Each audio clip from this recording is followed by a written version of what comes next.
Coming up today on Locked On Texas Tech, for the first time in a while over the weekend, the Red Raiders had 3 quarterbacks in football uniforms. Must be pretty healthy to do that, right? We'll discuss what that means now moving forward after it was also another successful day for QB1, Baron Morton, as he was a big part of the Red Raiders' 48-10 win over West Virginia. We're breaking it all down offensively, defensively, special teams, and all points in between next on Locked On Texas Tech. You are Locked On Texas Tech, your daily podcast on the Texas Tech Red Raiders, part of the Locked On Podcast Network, your team every day. We're going to start this thing off right.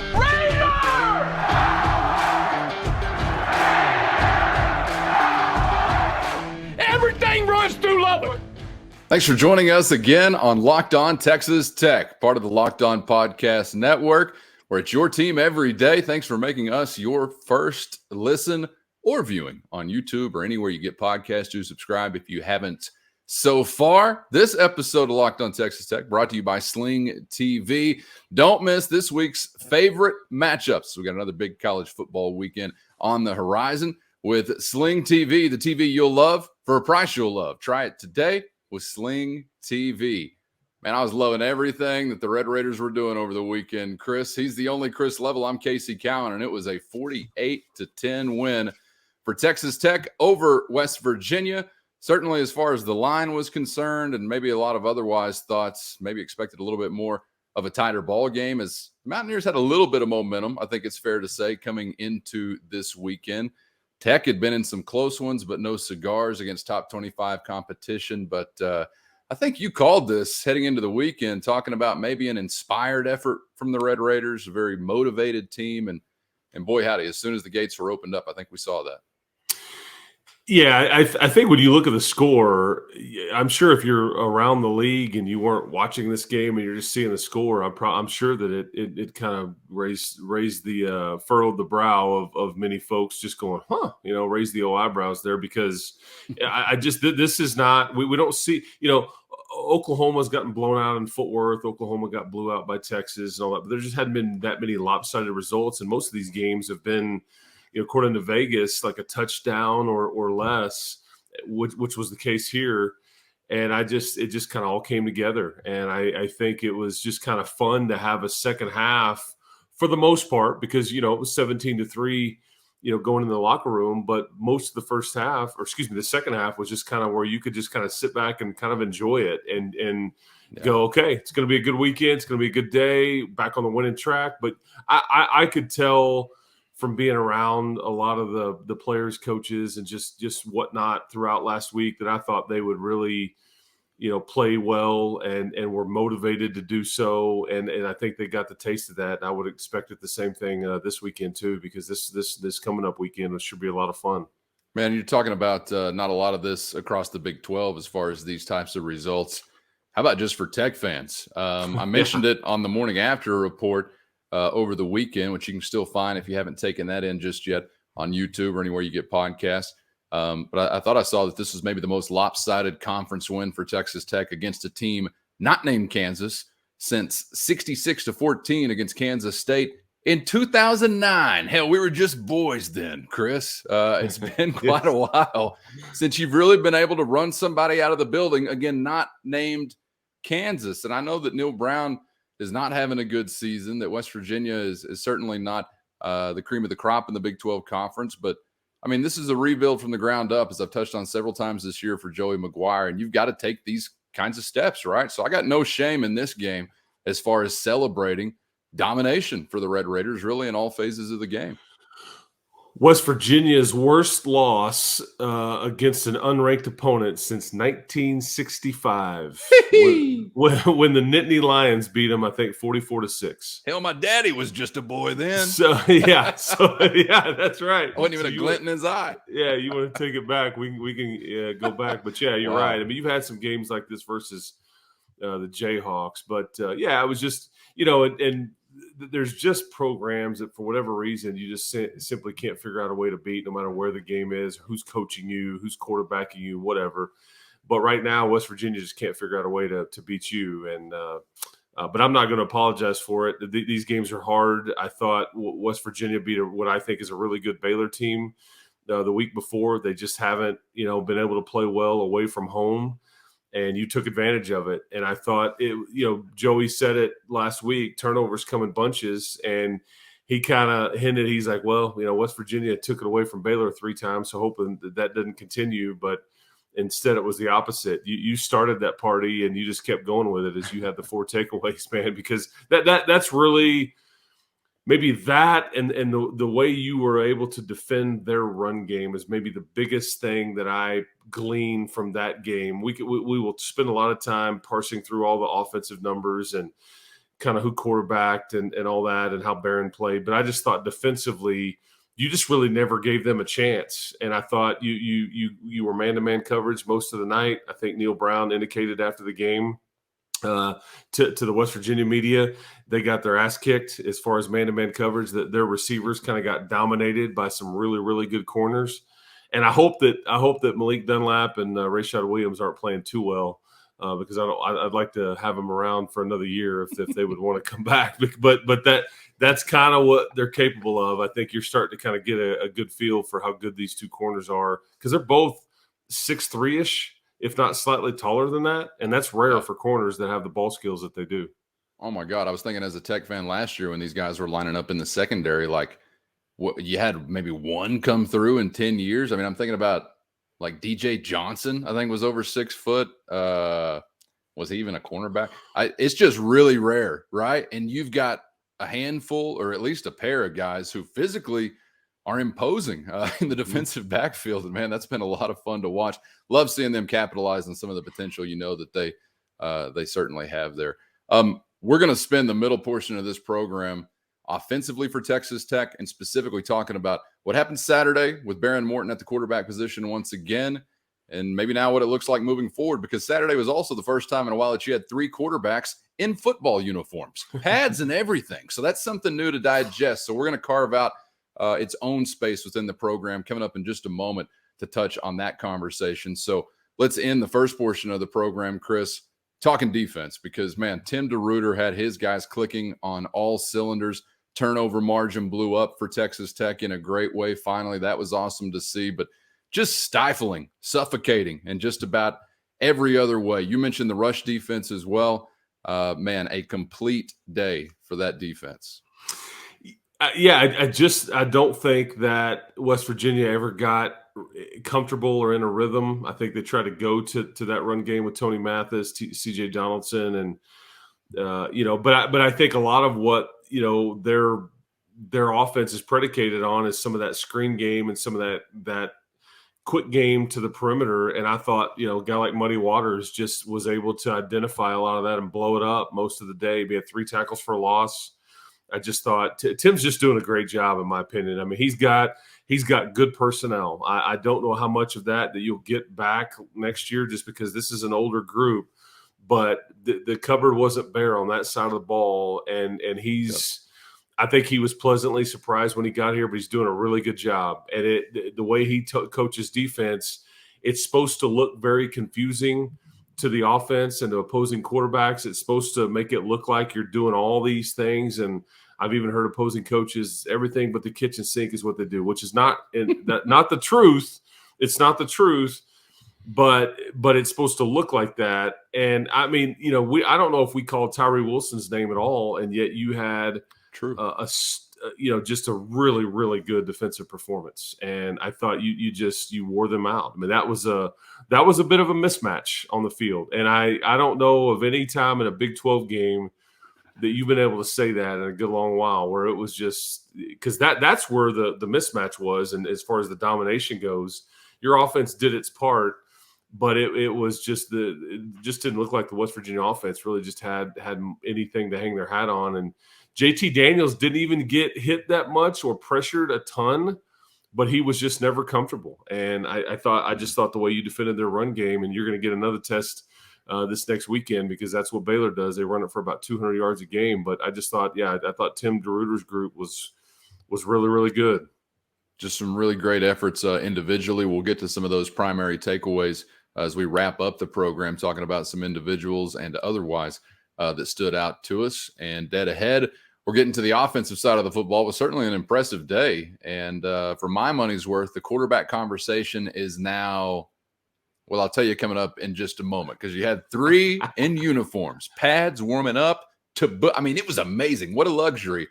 But also what another productive and impactful day for Baron Morton now in his second consecutive start for the Red Raiders. So a whole lot to digest as far as that conversation goes. And we're doing that coming up next on Locked On Texas Tech. But first, our partners at Nissan, working with us to create a new segment across the Locked On College Network called Thrilling Moments, where we highlight the most thrilling play from the Red Raiders over the previous weekend or sometimes throughout the history of Texas Tech football. This week's thrilling moment from Joey McGuire and the good guys, served up by my man Chris Level. Chris, where are we going?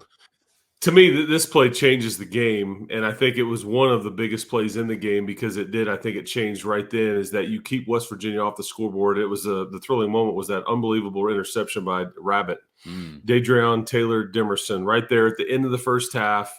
It's 17-3. West Virginia's driving in. If they don't score a touchdown, they're going to have a chance to kick a field goal. But you pick JT Daniels off right there, and Rabbit just goes up and just makes a great play on the ball. Comes down, and you had just kind of gone for it on fourth down, previously and didn't get it. And so I just think that kind of takeaway right there kind of started the momentum, and you go in the locker room just feeling completely different about things because you hold them off the scoreboard. You're up 2 touchdowns, but is a great play by Dadrion Taylor, who that was his 40th game as a Red Raider over the weekend too. So he's played a lot of football for Texas Tech. Yeah, that was awesome. And I totally agree. That's like, well, we referenced it on the morning after report. Just be kind of a good defense, keep them out of the end zone or limit points, or be something really great and just take it away. Put both hands around the neck before halftime and just snuff out any pulse that they have via a big play. And that's what we saw. And I'd love to see a heck of a lot more of that. Rabbit's been making great effort plays, and that is an effort kind of play to me, combined with a little talent there on his part as well. But a lot of effort given on that play and some others this season. So that's nothing new for number 25, no doubt about it. That thrill brought to you by Nissan, inspired by the thrilling new designs featured across Nissan's new lineup of vehicles. Pursue what thrills you today in the all-new Frontier, Pathfinder, or Armada, available now at nissanusa.com. And also, it's Armen Williams with Schooley Mitchell, a Red Raider. Armen wants to help find ways to make your business more efficient. Schooley Mitchell is North America's #1 cost reduction company. Are you paying too much for your business services? Have you even asked yourself that question in a while? Armen Williams is there to find out, Chris, and there's no upfront cost. No, I mean, savewitharmen.com. I'm at the game over the weekend. They're having homecoming ceremonies. I mean, this was Armen at one point. They put that crown on his head, man. He's got that kind of status as a Red Raider, man. But he wants to help people that own businesses that are just potentially spending way too much money on different utilities or phones or whatever it may be. Waste management, all that kind of stuff. There's like 10 different categories he kind of parses through and tries to dig in, see if he can't save you some money there. And if he can save you money, then that's where you get your cost reduction right there, because it doesn't cost you anything to call him or have him look through any of it. So right. Give him a call, man. He's got a big old smile on his face, as you can see it on the screen right there. He's good people, man. SaveWithArmen.com is the website. And no upfront cost. Just get the ball rolling with a free analysis. And then Armen will only share in any cost that you might be able to reduce and any savings found. So think about what your business could do, being a little bit more efficient in some different areas as you roll into 2023, and get started with a free upfront analysis with Armen Williams and Schooley Mitchell at SaveWithArmen.com.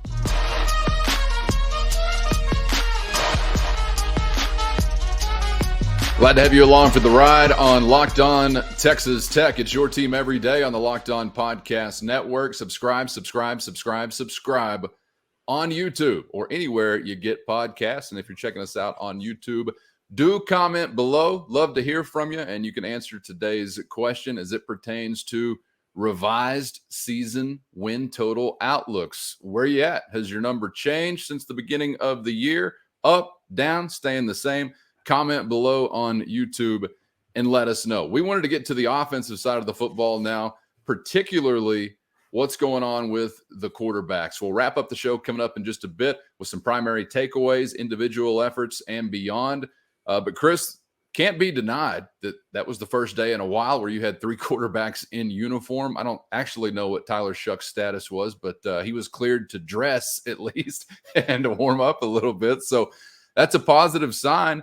And this is all now coming combined with what has been 2 pretty impressive, at least for my money's worth, individual efforts from Behren Morton. So where do we go now with this conversation, since you actually have some healthy guys at the same time that you got a guy that's actually playing pretty well?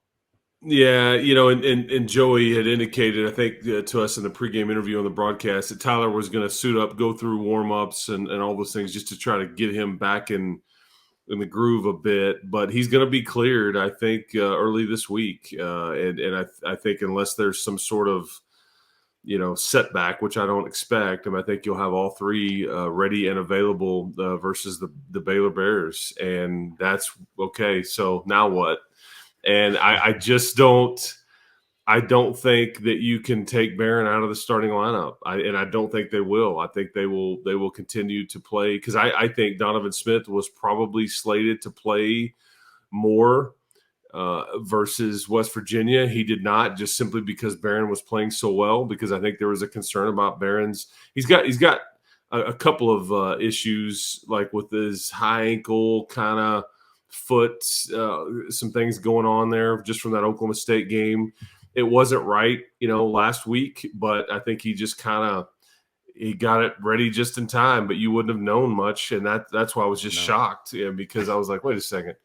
Yeah, he looks pretty good to me. And then I had no idea, obviously, about him getting sick and all that. So I don't know whether that was like a stomach bug or nerves or what. But who's the restaurant? We're shutting them down tomorrow. That's right. But go after the 5th string quarterback, man. Not you ever have you already had to get an IV, by the way? It's been a while. Not that I recall, really. Okay, yeah. I think I've had to do that one time. And they have to and they have to find the old vein in your forearm or whatever. And like some people it's much easier than others, but it's like a painful, like it can be like a nuisance.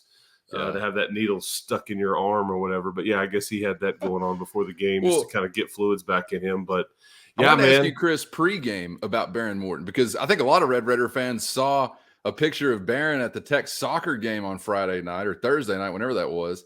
And he's got like I learned the name of it just because of doctors on the internet, primarily on your message board. Ionosphere? I don't know. May not even be close. Oh, like an ankle brace? Like a boot? Well, it was like no, it wasn't even a boot or ankle brace. It's like a bionic thing strapped to the side of his leg. I don't know. But anyway, people saw clearly the treatment was ongoing that late in the week. Do you know of, or could you guess at whether or not, is there like additional specific treatment medicinally or whatever you can do? I mean, pregame, like that morning or at lunch as you're getting ready for that kickoff?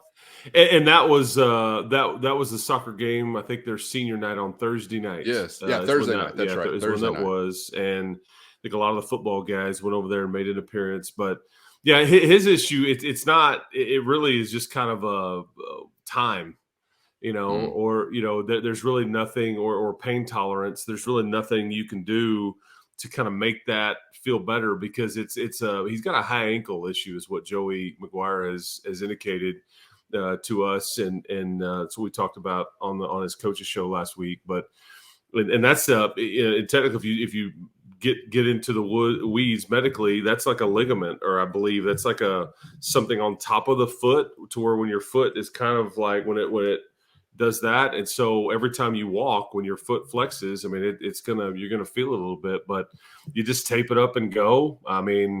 And brace it up, and then hope that you don't get dinged up again. But it's and I think he's got an issue with the other foot too. But I think, but obviously minor enough to where it just kind of got better. But adrenaline does a lot of things. I don't know how he wakes up. after that game, if he's super sore or if he's like, okay, made it through okay. Because I was surprised at how much he was running around, not at how well he threw it. I just was surprised, man. He's getting fleshed out. He's already been ran it 8 times. I think is what the stat sheet is going to show you. That's the part that surprised me. And even on some of the short yardage stuff, I felt like they would kind of go with Donovan and let him do some of that because he is the healthiest of the 3. But now what? Now's where you've got to kind of manage this thing, and it's going to be a bit tricky. I just don't think that they'll take Barron out of the starting lineup. But after that, and what it's supposed to look like, and how much of these guys we see in the game, that's kind of fascinating because I think we're going to see some of these guys. And I know people get irritated about like hearing how you're going to see all 3 and this and that, but I mean, Joey said it to the media after the game. They've got stuff that they worked on in August where all 3 are on the field at the same time. I mean, and there was some time spent in August that there's a package of plays. I don't know who's doing what. I don't know who's lining up where. I just know if you got those 3 guys, you got 5 offensive linemen. That gives you 8 guys. There's 3 other guys, but I don't know. I mean, it's going to be quite confusing. But I'm here for the entertainment, man. I mean, for the entertainment standpoint, I'm like, let's see what you can draw up, man. No doubt. I'm all about it. I just feel like it's an ongoing episode of The Bachelor quarterback style. Where it's like, no, I really am still into the other guys. I'm still thinking about it, and I got plays drawn up for all 3 of them together. Meanwhile, I'm only in the fantasy suite with one of them. There's only one Rose at the end of the day, and I think we know who that Rose is going to, at least up to this point. A couple of weeks ago after the Oklahoma State game on the Monday edition, I said the future is now as revealed by Barron Morton, and that was about 75% hope, 25% what I was seeing. It's 100%. There is no other option. And you can say whatever you want in public or to the media, but if you're Zach Kitley or Joey McGuire, you better be preparing for who else is going to fill out that quarterback room behind Barron Morton, because I have a hard time imagining it's going to be the other 2 guys that are in that room with him right now. And that's the problem. Is it really though, Chris? Well, in some way. I get what you're saying, but yeah, it is around here because you haven't been able to keep anybody healthy. Well, that's true. Yeah. I'm already acting like, we're good. We're all good. I mean, don't worry about it. I don't disagree that he is the future. There is no doubt. I'm going to say this, and that just may be the way it goes. And if that's the case, then you just figure out what to do and kind of attack it that way. But if he continues to play well and start the rest of the season, those other 2 guys are leaving, and everybody may be okay with that. That may be just the way it goes.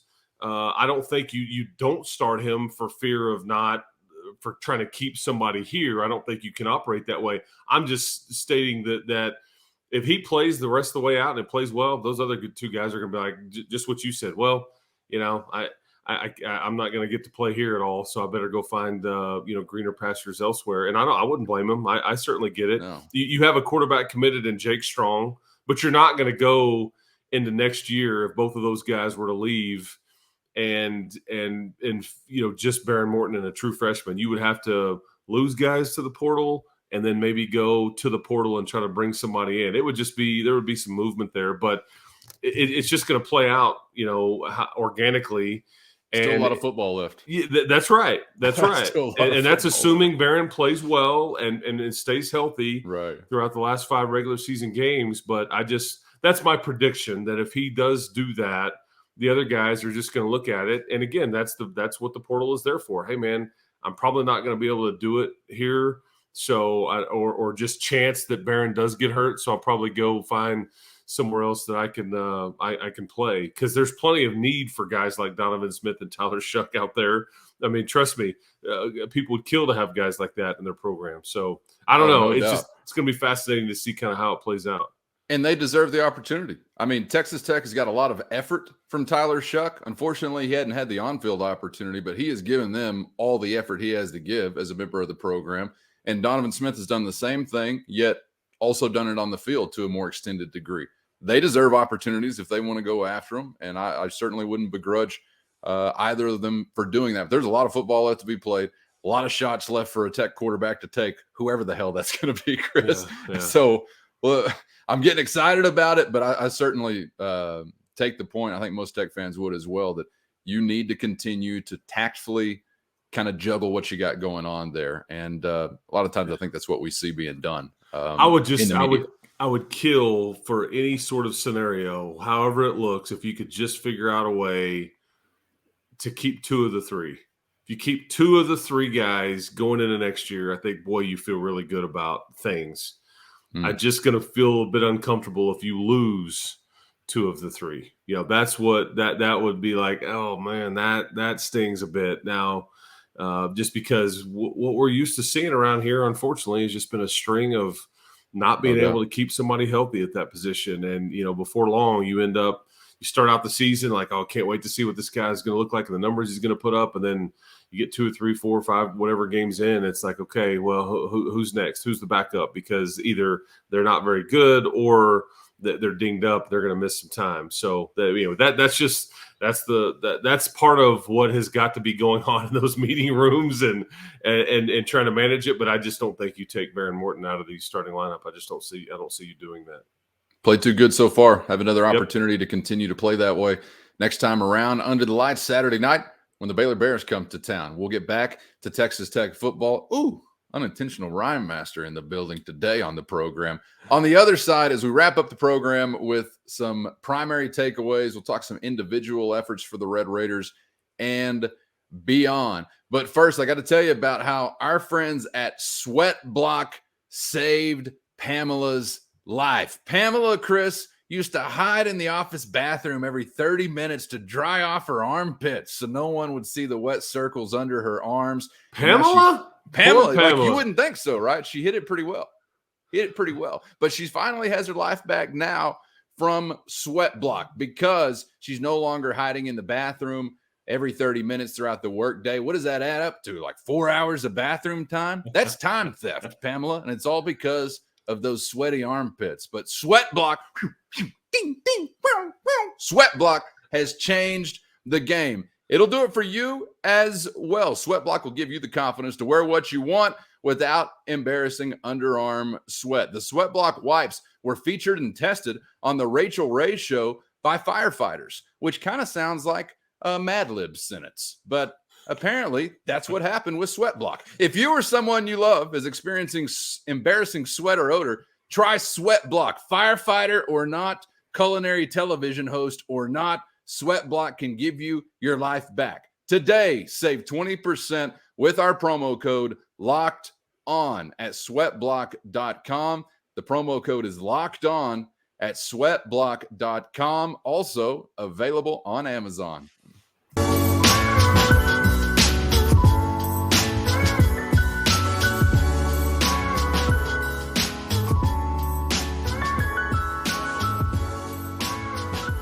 Thanks for saddling up with Locked On Texas Tech on the Locked On Podcast Network, where it's your team every day. Subscribe on YouTube if you haven't so far. And if you know someone who isn't, smack them. Say, what are you thinking? And subscribe on YouTube, unless they're elderly. And then do it a little bit more tactfully, possibly. I don't know, unless they're hard of hearing. Then maybe you got to get right in the face. Grandpa, subscribe on YouTube. Subscribe on YouTube. And you know what? We had a bonus podcast last week, and we want to make sure that people are aware of that when those get dropped in there, because occasionally they will, and doing some of these on the weekend as well, kind of sneaking them in there. So but that's the only way you're going to be aware of it, is if you're subscribed. It doesn't cost anything. You just hit the button. It'll just let you know, hey man, the new one dropped. That's there. Exactly right. Yeah, we appreciate all the subscribers, man. Big time. Our protection for you, your family, and your business doesn't cost you anything except just a little juice every month. Don't worry about that, though. You don't be connected with the other guys. We're the good guys. Locked On Texas Tech on YouTube or anywhere you get podcasts. All right, let's wrap this bad boy up, Chris, with some primary takeaways. Some bigger picture, some on an individual effort type of level. The one I want to start with first is a bigger picture, because talk about the offensive line in general, but how about a fill-in right tackle as well, if you want to point out an individual? I just thought you really had a nice effort all around from Stephen Hamby's group. Well, when you find out that Monroe Mills, who's just been kind of solid for you all season, is not going to play, you're thinking, okay, well, I mean, seriously, you're missing Miles Price, J.J. Sparkman. Now you're starting right tackle on an offensive line. There's not a ton of proven depth there. I thought Matt Keeler, and that's part of the tempo aspect of what you're trying to do on offense is just get rid of the ball quick so you protect that group as well so they don't have to block as long and all that. But I thought he had a good game. I think that people will tell you his care factor is really high. He's a teammate that everybody respects because it matters to him. And it's not the case with everybody, but it matters to him. And I thought that you didn't really know that there was an injury at right tackle. You had somebody new that was in there. And I think that's obviously a good thing. There wasn't any penalties or game wasn't too big for him and all that. Obviously, if it has to be that way again this next week, I mean, Baylor's defensive line is one of the best in the league. So, but I thought the offensive line played well. To me, Casey, here's the biggest takeaway maybe that we haven't talked about to this point. This is the biggest kind of general takeaway, and we can involve the offensive line here because they certainly factor in. You had drives of 75 yards, of 80 yards, of 58 yards, and of 91 yards. That is what teams in this league are kind of forcing the opposition to do, keep everything in front. And it's hard because of penalties and turnovers. But, we've talked quite a bit already. You didn't turn the ball over, but you sustained drives. And to put a 91-yarder together fairly late in the game to really kind of put the game away, I just thought that's a lot of maturity. That's a lot of discipline. That's a lot of being able to run the ball and convert on third downs. You didn't have to attempt one fourth down conversion in the second half.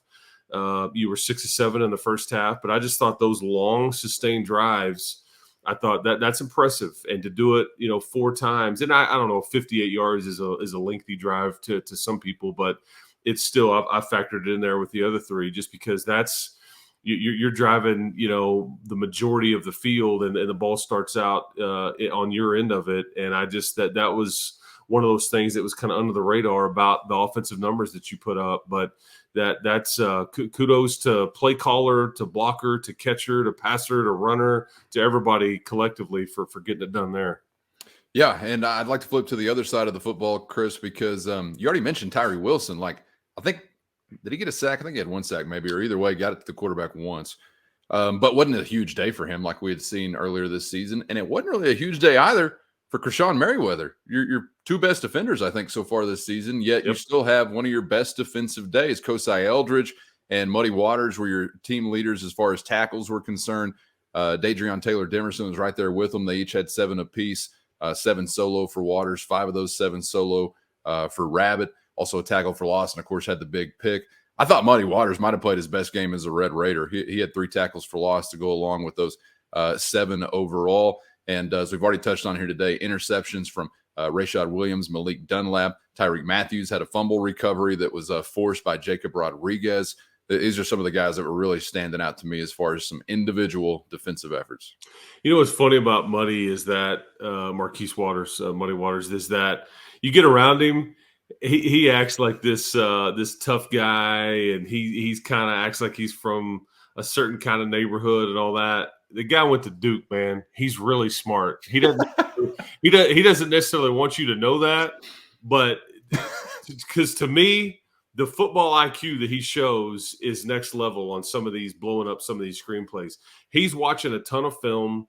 He knows what is coming. He's reading his keys. He's doing some different things. And I just very impressed with him and his ability to kind of analyze and process information quickly as a kind of this hybrid type defender. And I thought, he's smarter than he wants you to know. Trust me. Well, he's pursuing a master's degree, right? Yes, he is. I think last time I visited with him, he was telling me about interdisciplinary studies or something along those lines. Well, he played disciplined football. How about that? And I thought he set a tone just because,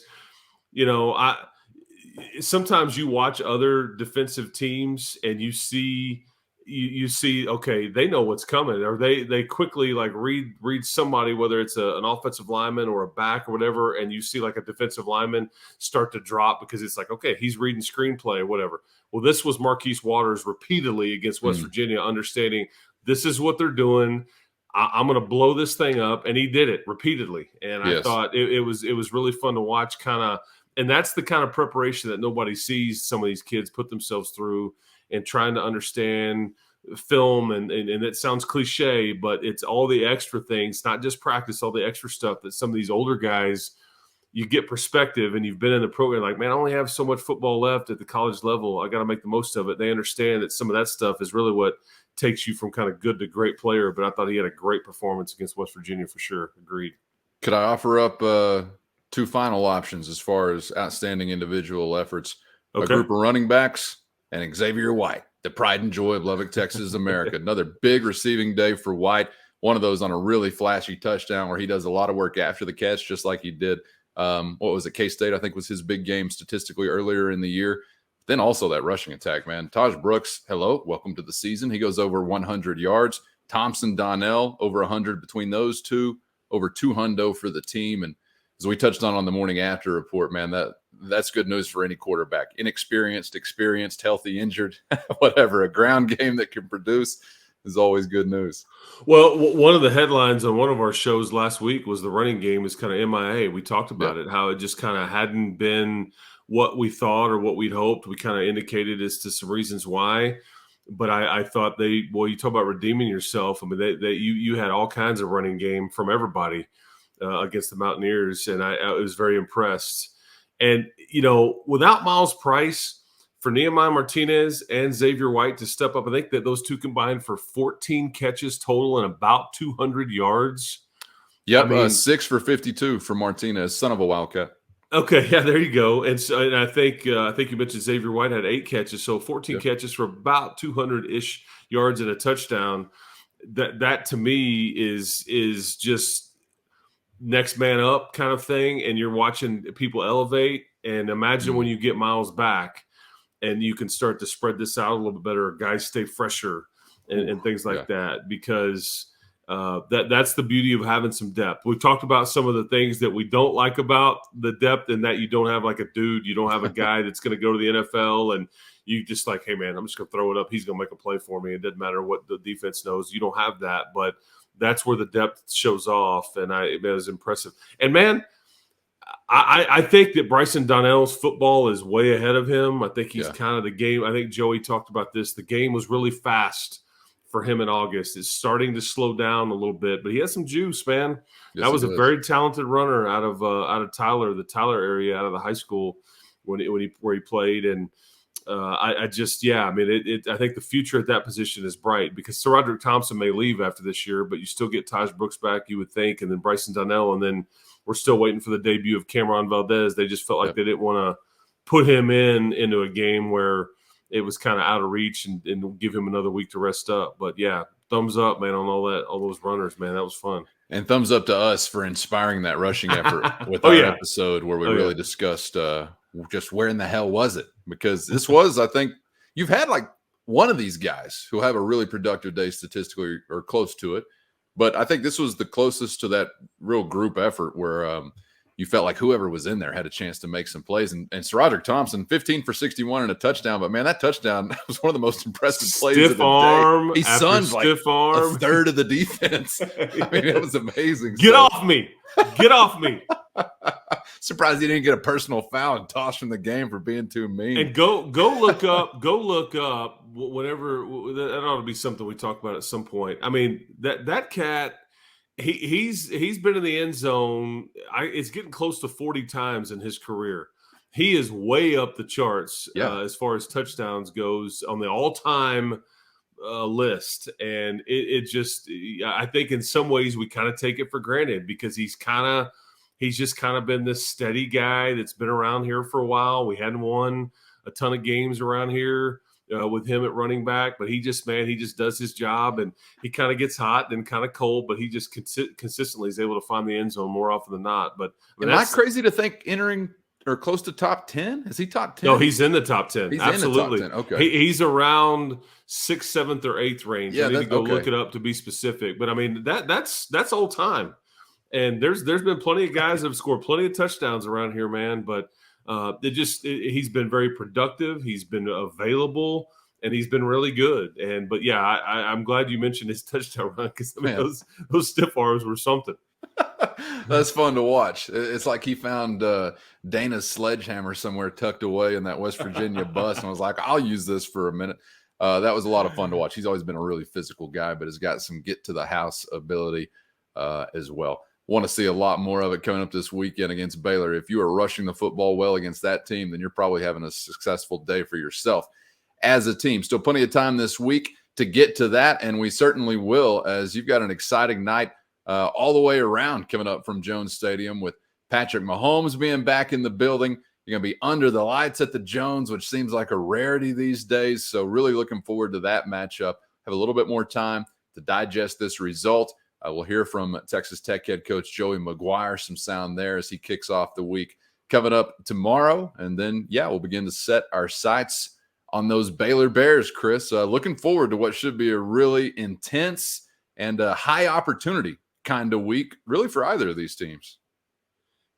Yeah, I think because over the weekend both teams win, it really sets up for a fun game, because I think this is kind of the game that in some ways it puts you in the top half of the league, or it drops you down to the bottom half. And like, I think that's where both of these teams are kind of right there in the middle part of the standings, kind of 7th, 6th, 5th, 4th, 3rd range, ish. I mean, depending on how they finish, which is a gap. You just named 6 of the 10 spots available. I meant to just name 4. I totally get what you're saying. Yeah, but I think you kind of get an idea of, okay, this is where you belong. Because if you go beat Baylor, you will have beaten Baylor, West Virginia, and Texas, and only have lost to Oklahoma State and Kansas State, which I think we agree they're in the top half for sure. I just think after 5 games, man, and then you kind of look at it and go, man, you got a chance to finish with a winning record in conference, which hasn't happened around here in a decade. Nope, that is no guarantee. That's been an uphill climb for quite some time to get to that point. The unintentional Ryan Masters spirit will just not leave me today. But we've got to leave you for now. Thanks for joining us once again on Locked On Texas Tech. Subscribe on YouTube or anywhere you get podcasts. We're back at it tomorrow morning and each weekday with a new episode. Looking forward to it, Chris. Thanks for the time, man. Enjoyed it as always. Keep hope alive, people. Let's do it. Let's do it. And yes, let's also do this. Make your second listen Locked On Sports today. The biggest stories of the day, plus instant reactions, big game recaps, and the take of the day every day on Locked On Sports today. Available on the Odyssey app, YouTube, or wherever you get podcasts, right here on the Locked On Podcast Network. He's the only Chris Level. I'm Casey Cowan. Thanks for joining us once again, and be back tomorrow for another episode of Locked On Texas Tech.